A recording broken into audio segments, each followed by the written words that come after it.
So give us a little bit of background of what you had going on. Well, I was maxing out on push-ups and felt a pop and thought, that's funny, I'll just do a couple more. Okay. And I didn't. Yeah. And then, it's been stiff, and then finally they diagnosed a full tear.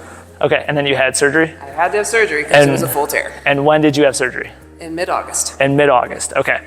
The reason I'm bringing her up is it might be a shoulder blade thing, but also might be something a little bit different. So let's have you go just right here as high as you can with that elbow straight. Okay? And what do you feel when you're doing that? Real tight in here. Okay. And it's gotten a lot better with treatment and TT and massage. Yeah. But it starts to pull down here. Yeah. So she's pointing right to the shoulder blade. So this is an easy one for us because we know that she's pointing probably to the source. So I'm going to go one hand underneath the armpit and then one on the shoulder blade here. So I'm going to be just right here and then just relax for a second. Okay. And we're going to go up on 3. 1, 2, 3. So that thing, I'm helping it, but that thing is stuck. But see how much more motion she has? Probably doesn't feel the best either. It still is very tight. Does it? Okay, so come back down. So she 100% has a drop in the bucket for a shoulder blade thing, but I also think for her, just from watching the presentation, we have that ball and socket joint right here, okay? It's a golf ball on a tee. If all our muscles are doing everything that they should be doing, that golf ball should stay centered. For her, what I think it's doing, I think it's migrating up and it's bumping into some structures in there. Does that sound like it might be something that It might be. The most recent MRI about a month ago showed no problems other than the fluid.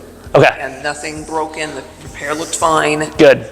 But it just doesn't want to go. do it. Yeah. But did you guys see how we gained about 30 degrees of motion just doing here? It's a lot easier. Yeah. So we know we have a shoulder blade thing for her, but we also probably have something going on up here too that we'll probably touch on today. If not, we'll talk about it a little bit after. Cool. Anybody else feel like they have that going on? So which one feels more restricted? Is it going forward or is it going out to that side? I can feel a pinch here. Okay. And it kind of radiates to here. Okay. And I feel it right here. Okay, so we have a couple of different things going on here. So whenever I see like the radiation, there's stuff that moves around. It could be like from a muscle having some of that like referral pattern, or it could actually be from some nerves that are getting a little ticked off here. Regardless, we're gonna tease out some nerve stuff here in a second. I'm gonna do the shoulder blade. So explain what you feel here when you go. I can feel a kind of a pinch. Okay. So when we hear a pinch, we think that it's running out of room here, okay? So let's see what we got. So I'm gonna go right here, bring your arm back down. All right, we're gonna go up on 3. 1, 2, 3. How's that feel? No pinch. No pinch. Takes it away just like that. Now we have to teach him to do it himself because I'm not just gonna be following you around all the time doing that with his shoulder blade, right? Okay, yeah. All right, guys.